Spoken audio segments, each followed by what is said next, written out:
It was a Monday morning, and we were sitting at the kitchen table. We had finished eating breakfast, and I was drinking my coffee and reading the morning paper. My wife B said, "Would you put the paper down, Rob? I have to talk to you." I put the paper down on the table and then asked, "What is it, B?" "I'm leaving you, Rob.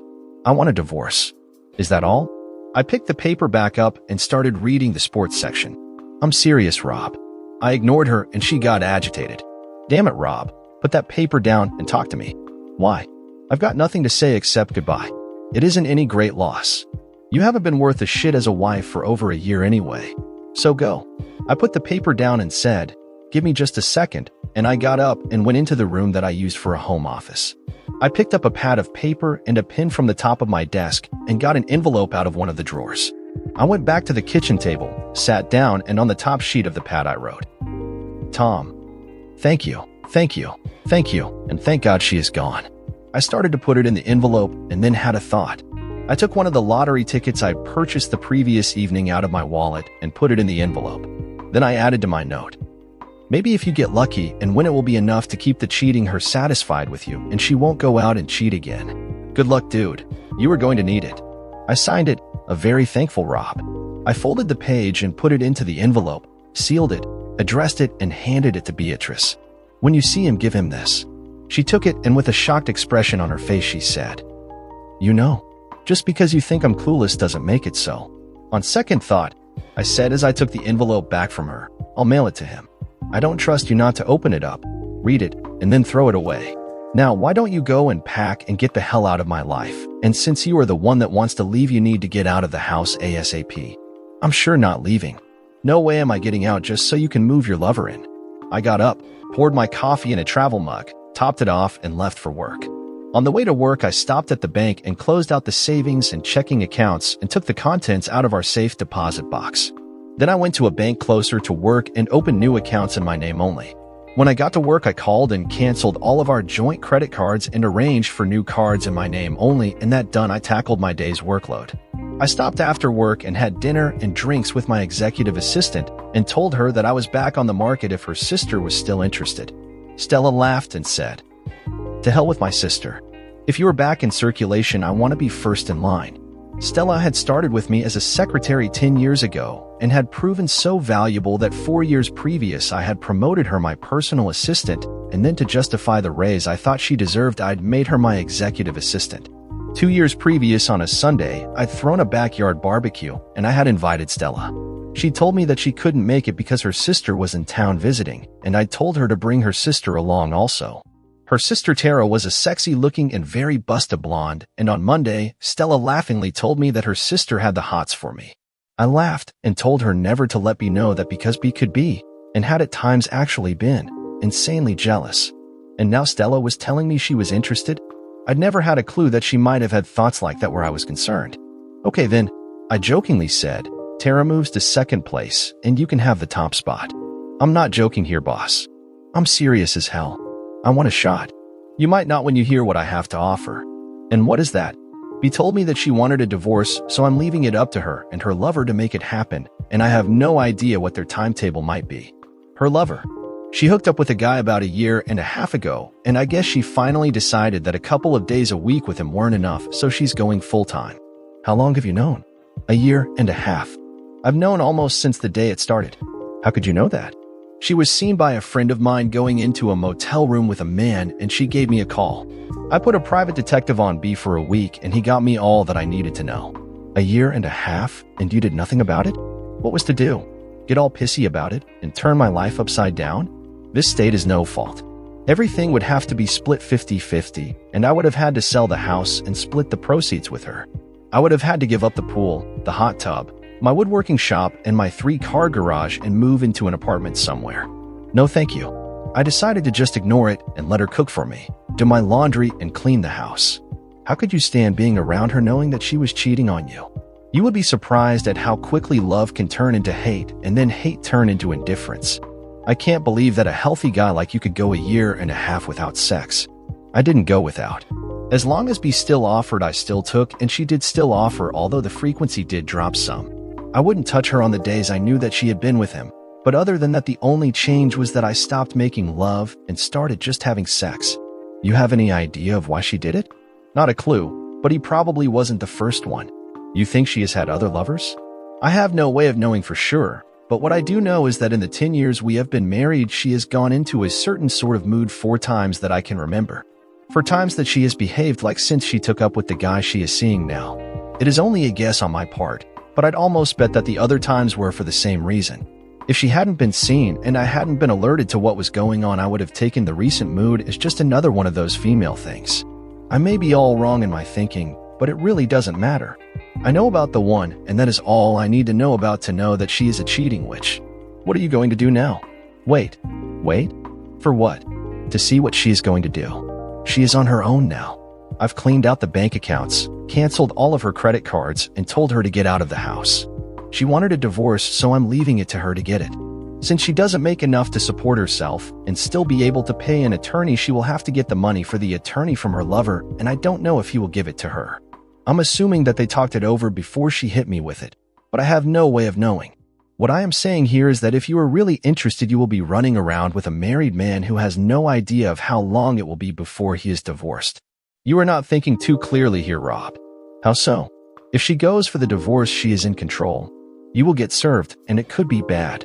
You have no idea of what she might do. You could be ordered to vacate the house and maintain her pending hearings. What if she files and says that it is because of mental and physical cruelty and gets a restraining order keeping you away from her in the house?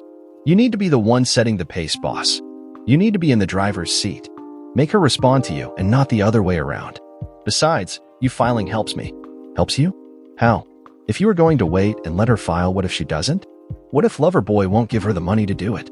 That would put us in the position of committing adultery, and she could use that against you somewhere down the line. You say she cheated, and she says, so what? You did too. If you file, you are saying that as far as you are concerned, the marriage is over, and what you do from that point on is none of her business. From a strictly legal point of view, you will still be legally married until the divorce is final, and taking up with me would still technically be adultery. But no court would use it against you as long as it was something that didn't start before you separated from B. So, from where I sit, I need to stay away from you until either you or B get the legal ball rolling. If we wait on her, it could be years or it could be next week, but with her controlling things. If you do it, it could be as soon as this weekend. If you could get in to see an attorney early tomorrow, you could conceivably have be served by Thursday, and that would give me the weekend to work on hooking you. Hooking me? Damn straight, boss man. What good does it do to be first on the list if you don't take advantage of it? She was right, and I knew it, so I took out my cell phone and used speed dial to call Josh. Josh and I had been friends since the 3rd grade, and Josh was now an attorney who practiced family law. Family law was a polite term for divorce law. When he answered, I told him that I needed his legal services, and I told him my problem. He was sorry to hear it because he and his wife Sally were friends of ours and he liked B. But he told me that he would get on it as soon as he got into his office in the morning, and then he told me to stop in and see him around lunchtime. I could sign the papers and we could go to lunch. Then, just to be an a-hole about it, I told him that I wanted a restraining order. I fibbed and told him that B had told me that if I gave her any problems over her leaving me, she would see to it that her lover, Tom Noble, straightened me out. Josh laughed and told me that he knew that was pure horseshit, but that he would do it. You do know that there will be a hearing within 10 days on the order, right? I can get it and have it served, but there will have to be a hearing before a judge will order it to remain in force. I know, and I'll be ready for it. But right now the big thing is to get her out of the house and keep her out for a while. We have no kids, so there is no real reason for her to get the use of the house while the divorce proceeds. I'm going with the possession is 9 points of the law thing here. No reason for the judge to order me out and let her in is what I'm shooting for. I told her to get out when we spoke this morning, but I don't know what I'll find when I get home. She may be gone, but she may still be there. Since I don't know for sure where she will be, plan on serving her at work. No chance of you two working things out? Not a prayer. See you tomorrow then. I disconnected and looked across the table at Stella and asked, just what do you have planned for me this weekend? She outlined her ideas and they sounded pretty good to me. When I got home, B was sitting in the kitchen at the table and sorting through some papers. Why are you still here? I asked as I walked to the icebox and got a beer. It is still my house too. I'm staying here until I can make other arrangements. If you object to my company, feel free to move out. And let you move your lover in? Not on your life. You need to sit down so we can discuss what we are going to do. Don't think so. We aren't going to do anything. I know what I'm going to do, and I don't give a rat's shit about what you are going to do. There are things that need to be worked out, Rob. No, there aren't, Beatrice. It is simple. You said that you wanted a divorce, so you get to go and get it. You get to hire the attorney. You get to file the paperwork, and you get to pay all of the court costs. What I will do is fight you tooth and nail over every last little thing. We live in a state that has no fault. Everything gets split 50-50, so decisions will have to be made over who gets what is part of their half. I will drag things out so your attorney fees just keep climbing and climbing. You do know that they don't work for free, right? You want the coffee table? Well, guess what? I want it too. You want the sofa? Too bad, B. It has great sentimental value to me, and I just have to have it. Why? You don't care about any of that stuff. You weren't even emotional when I told you that I wanted a divorce. All you did was tell me to pack and get out. That was before I had time to think on it. I looked her in the eye and took a chance. I let you get away with it the first 3 times because you stayed. I loved you enough to keep quiet and keep you because you came back to me. She looked away from me when I said the first 3 times, which, as far as I was concerned, confirmed what I had suspected, and then I went on to say, I don't know why I accepted it, but I did. I thought maybe I had done something that really pissed you off, and you felt that you had to do it to get back at me. You eventually ended the affair, and I foolishly thought it was because you realized that you loved me, and so you came back to me. I looked down at the floor, and yep, the bullshit was already up over my shoes. I thought that this thing with Noble was just more of the same, but I can see now that I was wrong. I have come to realize that you are nothing but a low-life cheating 304, and if you hadn't decided to leave me for Noble and had ended things with him, you would be spreading your legs for some other a-hole 6 months or a year from now. After thinking about it, I decided that I had to get some sort of revenge. What I really want to do is take a thick belt and beat your bum with it so bad it would break the skin and have you bleeding on the floor, but that would only send me to jail. The only thing I can do that won't see me locked up is to make the divorce as difficult and costly as I can for you. You are right. This is also your house, and if you chose to stay, outside of physically tossing you out and probably involving the cops, I have to let you be here. But I don't have to like it, and I don't have to interact with you. Move your shit into one of the spare bedrooms and stay the hell out of my way. I finished my beer and then went up to what had been our bedroom and got ready for bed. I thought I'd accomplished what I set out to do. I'd given her things to think about, and she would need to talk things over with Noble and make decisions, and that would take time. Time that Josh could use to get B served and the restraining order in place. I could be wrong. B may have already seen a lawyer and papers might already be heading my way, but I didn't think that was the case. I'd gotten the balances when I'd canceled the credit cards, and they were about what I had expected, and when I took the cash out of the bank, it was pretty much what I thought it should be. If B had seen a lawyer, she hadn't used our money to pay him. Of course, Noble could be footing the bill. All I could do was wait and hope that Josh got his or in first. I was up and out of the house before B came out of whichever of the 2 spare bedrooms she had chosen to use. I stopped at the B&B Cafe for breakfast, and as I sipped my coffee, I made a list of who to call as soon as B was served. I was not going to let her make me the bad guy. I would tell everyone about the divorce, and I would tell everyone why. At work, Stella told me that she was really looking forward to the weekend, and I found myself hoping that it would happen. I met Josh for lunch, and he slid the papers across the table to me, and I signed them. He said he would go to the city-county building from lunch and file.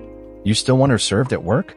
Damn straight I do. Figure tomorrow around 10. Call me as soon as it happens. I want the locks on the house changed before she can get home.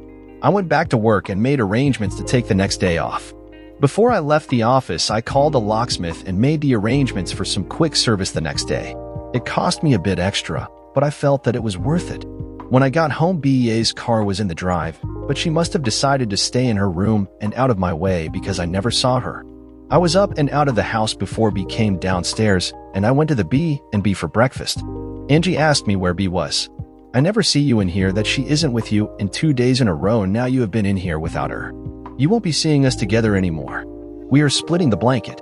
Do tell, she said as she took my order. When she put the bill down on the table, she said, My phone number is on the back. Not the restaurant number. My number. I couldn't help but have a you poor guy moment as Angie walked away. She made it 2 women in as many days who let me know that they were interested. So why wasn't I enough for the woman I'd married? I'd never know because I would never ask.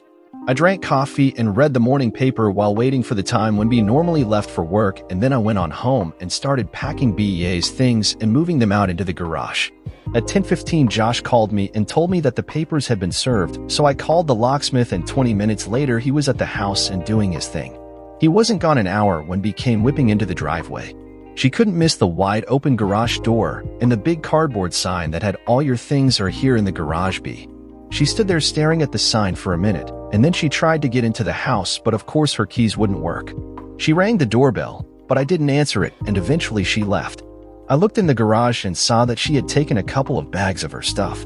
2 minutes after she pulled out of the driveway, my cell went off, and it was B. "Hello? You a-hole. Did you have to embarrass me in front of my coworkers? Better than letting you embarrass me in front of mine. You told me that I had to get the divorce, and what the hell is with this restraining order shit? I was afraid that you would have Noble come over and beat me up for being mean to you. That's a crock, and you know it.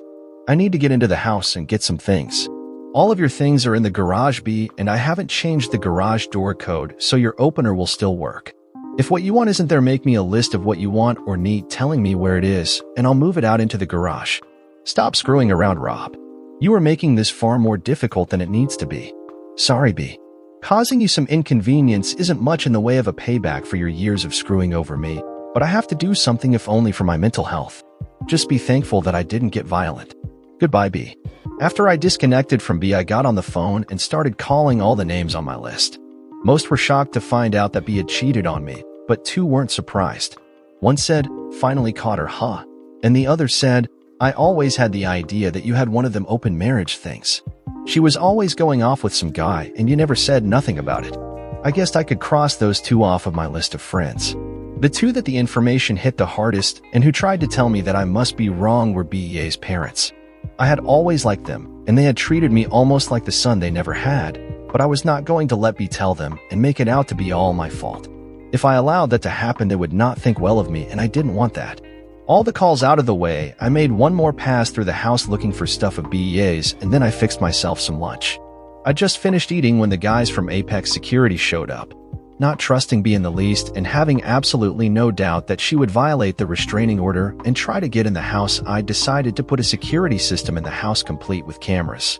When the guys from Apex were gone, I flipped a mental coin, the bookshelf that I was working on in my woodworking shop or the 1934 Ford 3-window coupe that I was restoring out in the garage. The Ford won, and I got busy. Thursday at work, I told Stella that we were good to go for the weekend. She smiled and said, "Tomorrow night then. Dinner and dancing?" For a start, I had to smile when I got home. B had done just what I had known she would do. She had used her garage door opener to get into the garage to get some of her things, and then had broken into the house through the connecting door from the garage. She trashed the kitchen. There were broken dishes and glasses all over the floor, and she had broken several lamps in the living room. The cameras caught it all. The one that really made me smile was the one where she took all my clothes out of the closet, piled them on the floor, and then squatted over them and pissed on them. Why did that make me smile? All on tape and evidence that she had not only violated the restraining order, but had been maliciously destructive. Evidence that I could use in the restraining order hearing. I called Josh, and he called the police. The police showed up and took a report and some pictures, and the next day B was arrested at work and taken to jail. She was fingerprinted, had her picture taken, and was hustled in front of a judge. She was charged with violating the restraining order and willful destruction of private property. The judge set a hearing date and released B on her own recognizance, and quite frankly, I was surprised that it even went that far. My date with Stella was fun, and we made a second date for Saturday. It also went well, and we went out again Sunday on a picnic. Monday, the hearing was held on the restraining order, and when the judge saw the tapes from the security system, he not only made the restraining order permanent, but he ordered B to replace all of the destroyed items.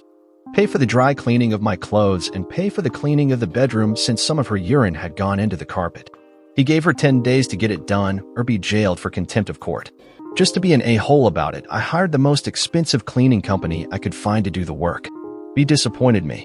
She actually came up with the money to do all that the judge ordered. I was so looking forward to her being locked up for contempt of court. The next 2 weeks went by and Stella and I dated frequently, but there wasn't much more going on other than some kissing. Some of it pretty intense, because neither of us felt comfortable about the fact that I was still a married man. But we were slowly approaching the point where things were going to get serious. B didn't fight the divorce, and in 6 months it was final. It was your standard no fault with everything being split 50-50. I refinanced the house and bought out B. I still made out much better than B on the deal. I'd been putting money aside in a separate account to pay for a surprise around the world trip on our 20th anniversary, and since she didn't know about it, I didn't give her a dime of it. She also didn't know about the last 2 certificates of deposit I had put into the safe deposit box. I bought them with my last 2 bonus checks. I had one more small victory. B was awarded alimony for 2 years or until she remarried, but it was only set at $100 a week instead of the $500 she was trying for. It was unexpected, and Josh told me that it was because we had gotten extremely lucky in the judges that my cases were assigned to. The judge who sat for the restraining order hearing and the judge who oversaw the divorce were not only cousins who apparently discussed their cases, but both had cheating wives in their backgrounds. Neither believed that the innocent husband should be penalized for the cheating wife's behavior, and while they would follow the law, they would not go one step farther than the law dictated. Whatever B had with Noble apparently wasn't all that strong, because 7 months after the divorce was final, she was living with her parents. It was 8 months after the divorce became final, and I was sitting at the bar in the Hilton having a beer and a steak sandwich for lunch when someone sat down on the stool next to me and a voice asked, "Buy you a beer?" I looked over and saw my ex-wife's ex-lover. "Would like to have a word or two with you," he said. Being curious, I told him to go ahead, and he waved Agnes over and ordered us both a beer. She brought them over, and he took a pull on his, set it down on the bar, and looked at it for several seconds, and then started to peel the label off the bottle. As the little pile grew in front of him, he said, "I didn't mean to screw over you." His eyes still on the bottle, he went on, "She wasn't wearing her wedding rings the night I met her, so I didn't know she was married, and she sure didn't act like a married woman. She was in Bud's bar with a group of girls that she worked with, and I asked her to dance, and she said yes. I bought her a drink, and she invited me to sit with her and the other girls. I danced with her 3 more times and asked her for a date, and she said yes. I fell for her big time, and inside of a month we were having sex whenever we could get together. When we started, we had to use motels because I was sharing an apartment with 2 roommates, and one of them was always around. We couldn't use her place because she said she was living with her invalid mother. That was also the reason she used as why we couldn't get together more often. She had to take care of her mother and could only get out when someone else was available to watch dear old mom. I finally got my own apartment so we wouldn't have to use motels anymore, and even though our getting together was irregular and spotty, I had fallen in love with her and was about to ask her to marry me. I was going to buy a house big enough for us and her mother, but before I could pop the question, a guy I know asked me why I was screwing around with a cheating 304. I was all set to whip his bum when he told me that B was married and was cheating on her husband, and that it wasn't the first time. It seems that 2 years before she had been cheating on you with his brother. When his brother found out that she was married, he broke up with her. I was still having trouble believing it when I got your letter. I sat on it for a week, and then I confronted her with it, and she broke down crying. She didn't love you. You were an abusive drunk, and you beat her physically and abused her mentally. She hated you, but was afraid to leave you because you had told her that if she ever did, you would hunt her down and kill her and whoever she was with. By then I had done some checking, and I knew that she was lying, and all thoughts of asking her to marry me were gone. But she was good at sex, and you had kicked her out, so I let her move in with me. As long as she was willing to screw me, things were okay. But when the divorce was final and she started talking marriage, I shot her down. My parents split up because my mom cheated on my dad. She got custody of me and later remarried, and then she got caught cheating on him too. She remarried a 3rd time and cheated again. I am a firm believer in the saying that once a cheater, always a cheater, and I told B that. Told her that as long as she was good with a live-in friends with benefits relationship, we were okay, but that is as far as I was willing to go. About 3 weeks after I told her that, I came home from work and she was gone. He took another pull on his beer and said, "Rumor has it that you knew all along that she and I were doing it. How come you let it go on and didn't divorce her? You said it yourself. She was damned good at sex." I figured to hell with it. Just leave things alone and I'd have sex and have someone to cook, clean the house, and do my laundry. Things would probably still be that way if she hadn't told me that she was leaving me and wanted a divorce. He took another pull on his beer and then said, "I never thought I'd be saying this, let alone to you, but I miss not having her in my bed." He finished his beer, stood up, took something out of his pocket, and set it down on the bar and slid it over to me. "What's that? That lottery ticket you gave me? It was a winner. That's your half. I waited until now to give it to you so you wouldn't have to give her half in the divorce. See you around," and he left. I picked it up and looked at it. It was a cashier's check for a large amount. A very, very large amount. When I got back to the office, Gene, my PA, said, You look like the cat that just ate the canary. Lunch was that good. Lunch was spectacular. Oh, right. Jean, my PA. Stella didn't work for me anymore. At least not in the office. She was home painting the room that was going to be the nursery when the twins arrived. Now for the second story. What really hurt the most was watching her get ready for her sex night. After she put on the sexy lingerie and stockings, I then watched as she spent lots of time putting on her makeup and fixing her hair. My wife then put on a sexy dress, one I'd never seen. Then came high heels, and the complete outfit she had on was one that had never been worn for me. I felt the betrayal, jealousy, and anger stir up deep inside me. She was doing all this for Mark Diamond, her boss, not me. She was making herself desirable and sexy for another man, outside our marriage, while I was working my bum off to give her a wonderful life and family. All this was incomprehensible. Our sex life was amazing. Jessica was always attentive and never held back anything. She always made me feel loved, so there was no reason to distrust her. After 20 years of marriage, I knew her and never thought she could cheat on our marriage. Except for that one night a month ago at her company's dinner when her boss, Mark Diamond, the managing partner at the law firm, gave Jessica more attention than I liked. But it was the smirk I caught when he looked at me after a dance with my wife that clued me in. For some reason, I had a bad feeling that troubled me, and it got much worse when I brought it up to Jessica the next day. The way she stood up for him and tried to make me feel as if I'd overreacted confirmed my suspicion. Too many late meetings and missed lunches suddenly registered as a red flag and something I would immediately look into. The more I considered things, the more I became infuriated. Jessica is Mark's personal assistant. Mark is the managing partner of a prestigious law firm. He's one of those guys that likes to flaunt his success with expensive cars, jewelry, a lavish lifestyle, and his young trophy wife, Stella. She was a young 30-year-old, extremely sexy girl that he traded up to after divorcing his wife of 20 years. Mark enjoys making jokes at the expense of others, and I remember at one of our outings how he made fun of my job. You see, I sell screws and fasteners to the large retail chain stores. It's not a glamorous job, but I earned over $200,000 per year, which afforded a nice life for my family. I gave Jessica everything she wanted and was able to pay for our daughter, Sarah's, college education. She was now in her second year. We also live in a pleasant community with good friends and a comfortable lifestyle. Granted, I wasn't a power broker or making $1 million a year like Mark, but we were happy. At least I believed we were.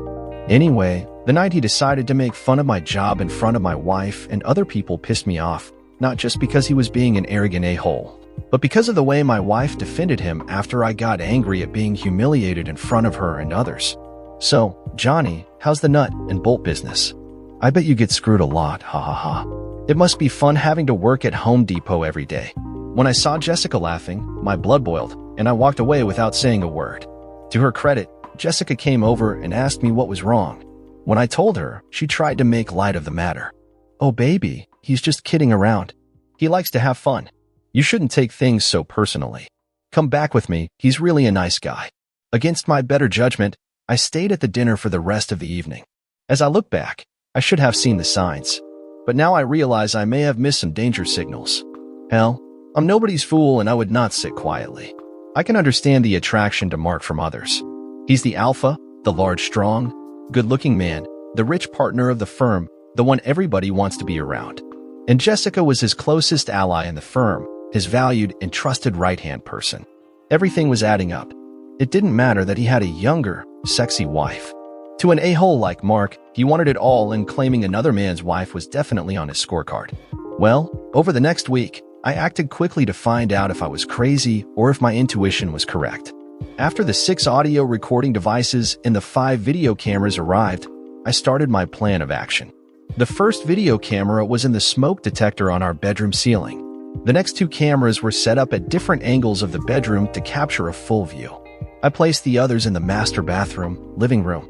All the video cameras had a live feed option, up to 8K recording, and a wireless link back to a dedicated computer which I set up in the attic, all remotely controlled with my phone app.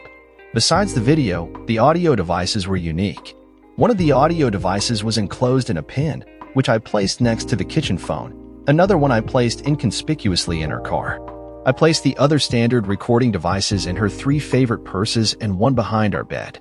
With this overlay, I should be able to capture at least 90% of her conversations and any activity in the home. I had a bad feeling about the next week when I was going on the road for my sales calls. As always, Jessica was loving and rocked my world in bed just like every other time I left for an overnight trip. She always started with lots of kisses and sweet talk, telling me how much she loved me and wanted sex. Her intimacy and loving were something I've always cherished, and she never let me down. It was an amazing night, and I felt so close and in love with this woman that I knew there was no way she could be unfaithful and almost abandoned my surveillance plan. Fortunately, I didn't change my plans and left things as they were and went on my trip, which would be for 2 nights this week. I wanted to give her plenty of time in case there was something going on. We kissed goodbye, and I was on the road by 6 p.m. for my 3-hour drive to the hotel. The drive allowed me to replay the last 6 months as I tried to find anything different. But other than the 2 scenes with her boss, that smirk and his attempt at humiliating me, there was nothing different, and a smile came to my face as I realized I was being foolish and paranoid. When I finally arrived at the hotel, I checked into my room and fired up my laptop as I relaxed in the king-size bed. It took a few minutes, and I checked my emails for any work messages and then clicked on the link to the server in my attic to review the last 3 hours. I knew there would be nothing to see, but I needed to test the remote access system. I played the video at 3x speed until I saw my wife in the bedroom, and I then put it back to normal speed to enjoy looking at my beautiful, sexy wife who was making a phone call. What I didn't expect was a phone conversation an hour after I left, with Mark. The video camera picked up the audio as I watched her lie on the bed, rubbing herself as she spoke with her boss. I could only hear her side of the conversation as I watched and listened to the video recording. Her side of the conversation with Mark. "Hi, sweetheart. He's gone, and I'm all alone. Yes, 2 nights this time. When can you come over? Won't your wife ask where you're going? Oh my God, that's great. Can you spend the night with me? I really want to wake up next to you. Oh yes, absolutely. I'm all yours, baby, and yes, my body belonged to you. What time will you be here then? Okay, see you soon. I love you, baby." I sat there in shock. We just made the most passionate love. She came at least 4 times and told me she loved me. Now, an hour later, she invites him over to spend the night. Who is this woman? How can she love me so much and betray me moments later? Was he coming over tonight? For the next hour, I watched my loving wife get ready for her lover. Watching her shower, put on her sexy lingerie, heels, makeup, after fixing her hair for 30 minutes was an incredibly painful and erotic sight. I always knew she was a sexy being, and when she dressed like this, she was a vixen. The problem was that she never dressed like that for me. Anger and jealousy raged through my blood as I realized she was doing all this for Mark and not her faithful husband. I still found all this too hard to believe. Was Mark really coming over tonight, or is all this just a misunderstanding? That last question was answered a few minutes later when the doorbell rang and I watched Mark enter my house and give Jessica a hard kiss right in front of the video camera in real time. I had a close-up of them kissing, which made me throw up for the first time that night. "Wow, baby, you look amazing in that dress. I can't wait to rip it off that sexy body and make love to you all night," he said as he gave Jessica the once-over with a big smile. The exchange between them pissed me off, but that anger turned to incredible hurt when I watched her take his hand and lead him up to our bedroom. The pain grew as I watched her undress him as he stood there with that stupid smile on his face. He was a big man, with a hard body, 6-pack abs, and an impressive physique. I watched with jealousy, rage, and anger, but somehow impressed by this a-hole at the same time. Jessica was a witch in heat. She dropped to her knees and took him into her mouth and brought him to a climax and then swallowed as I watched in amazement. To this day, she had never let me come in her mouth and would never swallow my cum. She said the thought of that was disgusting and it would never happen. But for this a-hole, she did both in less than 10 minutes alone with him. My head was about to explode, and I was now dizzy with rage and hate for this predator. After my second round of throwing up in the wastebasket, I watched and listened to them having sex for the next hour. Obviously, I knew my marriage was over, and I shouldn't have let it bother me, but their post-coital conversation was the most painful part of the night. A-hole started the conversation as they lay together in each other's arms. "So, the little cuck is gone for a few nights? Good, you'll be mine for the next 2 days. I'm so happy you can spend the night, baby. You know I've been wanting to wake up next to you for so long. I love being with you, Mark. Yes, I'll love taking you again and again all night long while hubby is working his bum off. What an idiot. Be nice, Mark. I love him, and he's a good man. Then why do you let me have sex with you? Mark, you're the sexiest man I know, and I love the way you do me. but we're both married and we should just enjoy the time we can be together. To be honest, I love how you feel inside me. That makes sense. I love you too, but what I really love is the way you make me feel loved and appreciated. You give me more love and affection than my wife or any other women I've been with. To me, it's more than your body.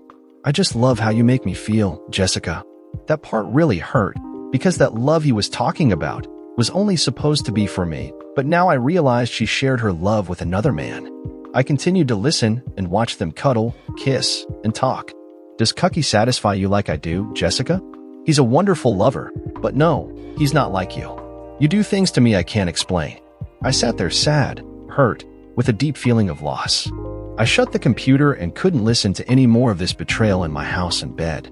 After several hours of not sleeping and dealing with my anger, I knew there was a great deal of pain and revenge in my future. When I came back home, all was normal. Total love and respect as if nothing had happened. Jessica welcomed me with a big hug and lots of kisses. She acted like normal and as if nothing had happened while I was gone. Instead of the love I always felt for her, I now felt a repulsion and flinched at her kiss.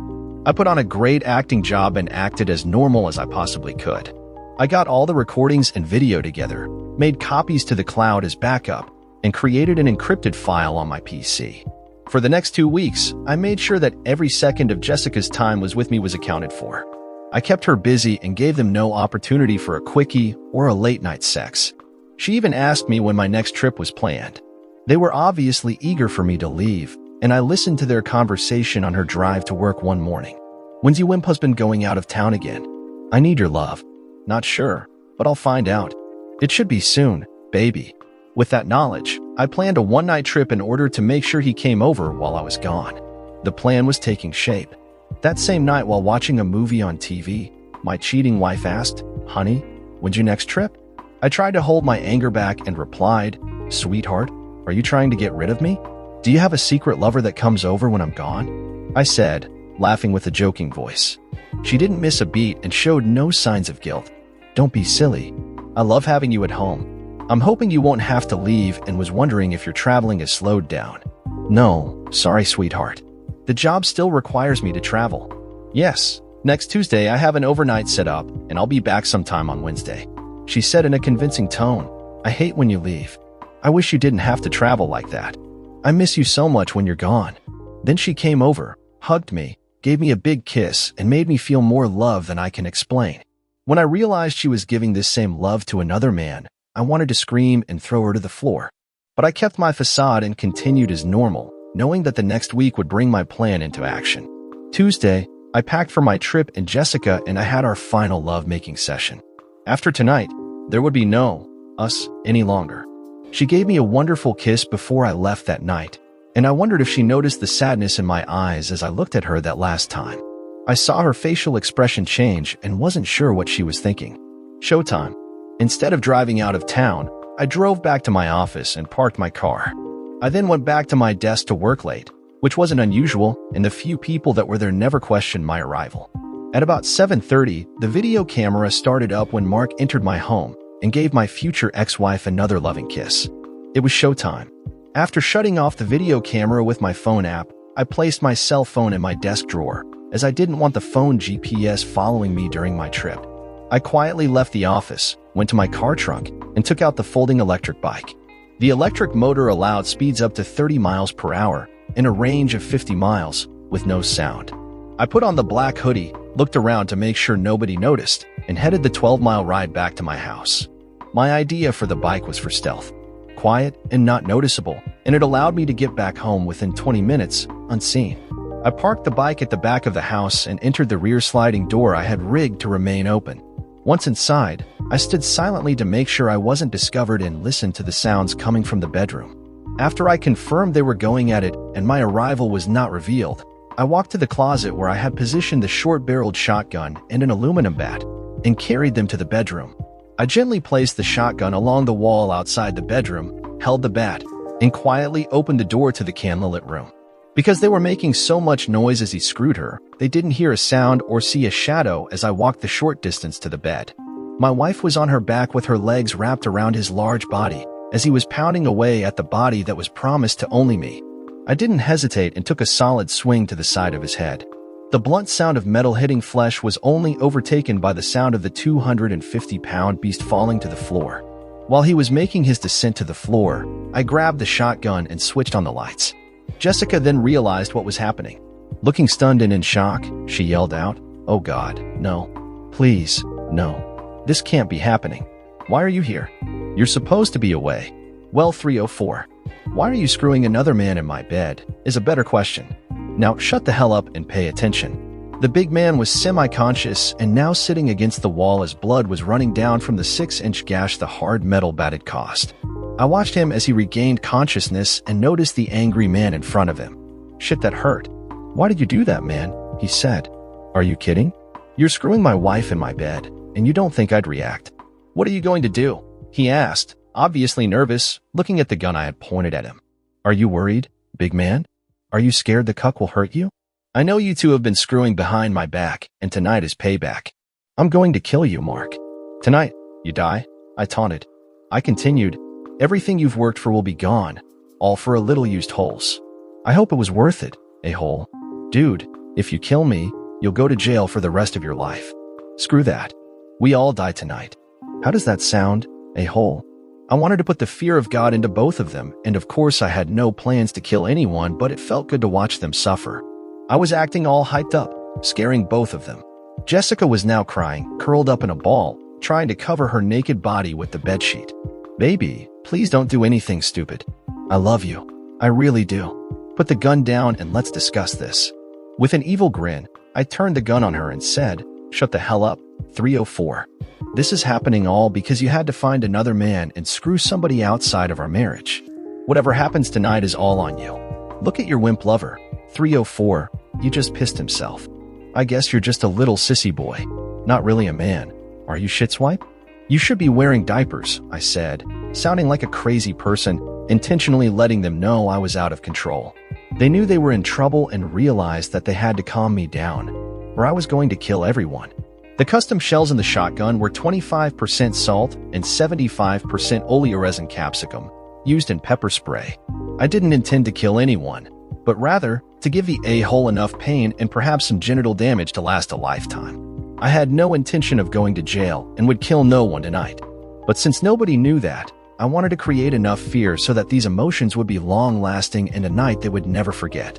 After Big Mark recovered from the hit to his head, he became brave and decided to lunge at me and try to disarm me, and I was waiting for exactly that to happen. Once he made his move, he exposed himself, and I unloaded the first round into his enormous tool and balls. The blast was loud, but his screams were even louder. The capsicum cloud filled the air around Mark and on the wound that was expelling blood from his tool. He couldn't see or breathe without choking, and the pain was like nothing he had ever experienced. I was shocked when I saw what the blast did to him. Even with a non-lethal shell at this close range, the blast ripped the flesh and filled his surrounding skin with the capsicum pepper.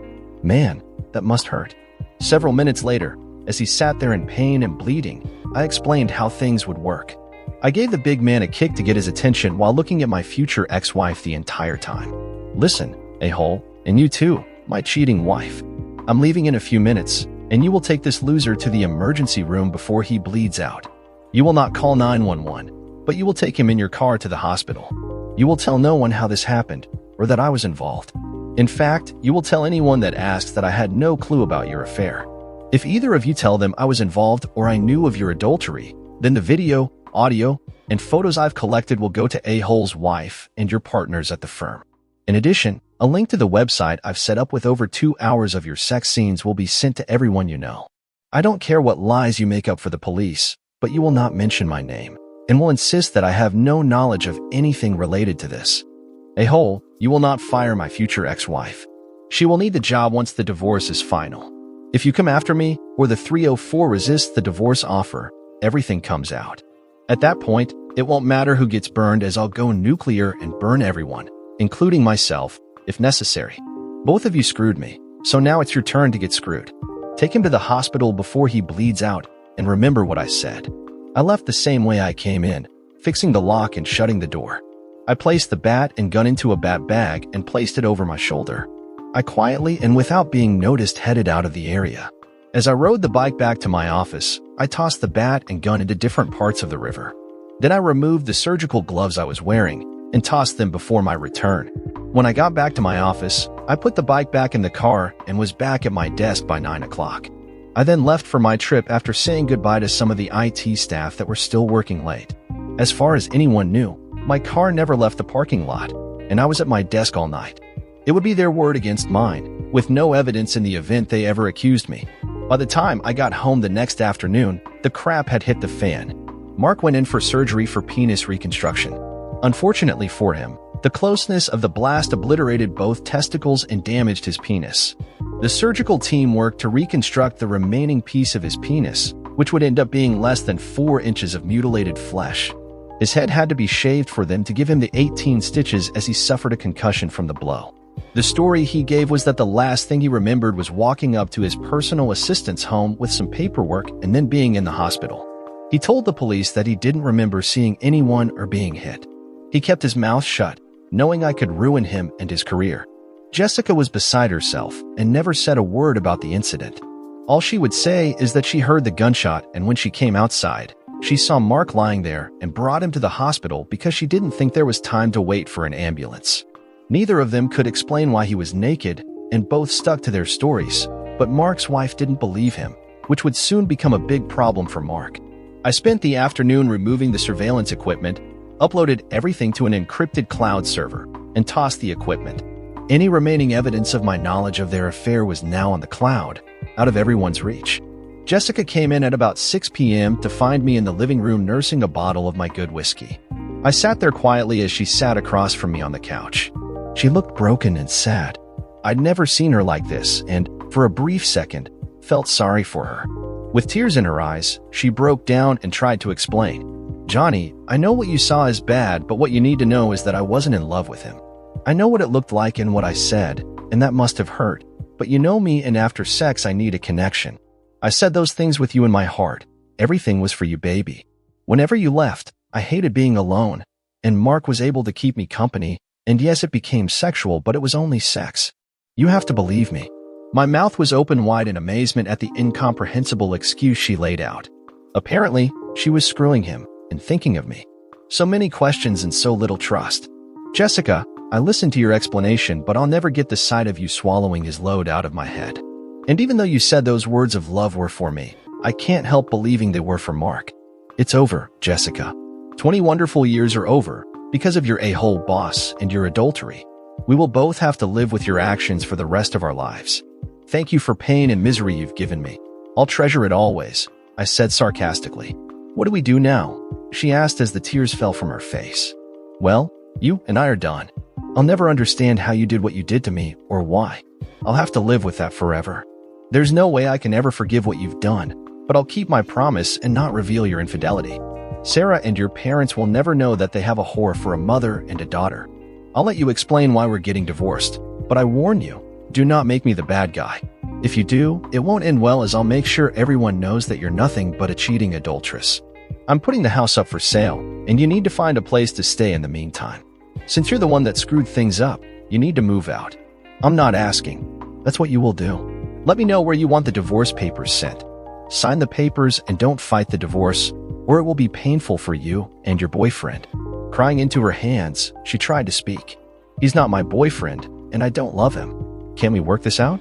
Is there anything we can do? I know it's too late after what I've done, but I can't live without you, and I'll do anything to keep us together. I never wanted to lose you. Please don't leave me. You know, Jessica, if it was only the sex, there might have been a way back through counseling or separation, but it was over when I saw you let him climax in your mouth. It crushed me when you told him you would never do that for me. Yes, I heard you say that. I also heard you offer to do things that you will never do with me. Those two things alone ended any chance of reconciliation, but what really ended my love for you was how you shared the love that was just for me with him.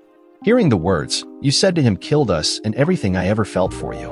I still can't believe that you not only gave him your body, but you gave him our intimacy and love, and for that, I can never take you back or trust your love again. No, I'll never forget or forgive your betrayal, and I'll never want to see or talk to you again. Once the divorce is final, you will be out of my life forever. As far as the a-hole goes, if he does anything to piss me off, I'll ruin both of you with no notice or warning." After several hours of begging me to forgive her, she left the next morning and stayed with her mom and dad until the house sold. Over the next week, the police interviewed me and tried to get me to admit my involvement. I got a lawyer, and we told them that unless they produced some evidence of my involvement, that I would no longer answer questions without a warrant. Since there was no evidence and I had an alibi, they left me alone. The incident was eventually listed as a random burglary and assault. Jessica and her family called and begged me to reconsider. I was told that she loved me and can't live without me. She's sorry, please forgive her. Please work this out, counseling, blah, blah, blah. I never returned their calls or opened the door when they stopped by. I changed my phone number and had no contact with any of them. Yes, it killed me to lose her. Every second away was painful, but the memory of her betrayal and how she gave her love to another man was something I could not get over. Jessica was now a 42-year-old single mom who was living on her salary in a one-bedroom apartment. The pleasant life she enjoyed was gone. Her daughter and family figured things out and weren't happy with Jessica and her choices. They blamed her for the failed marriage. Jessica was now alone, since Mark was more interested in saving his own marriage.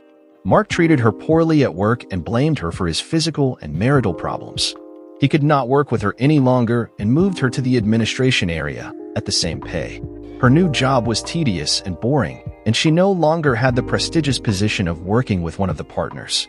The word got out that she was one of Mark's ex-girls and was treated accordingly.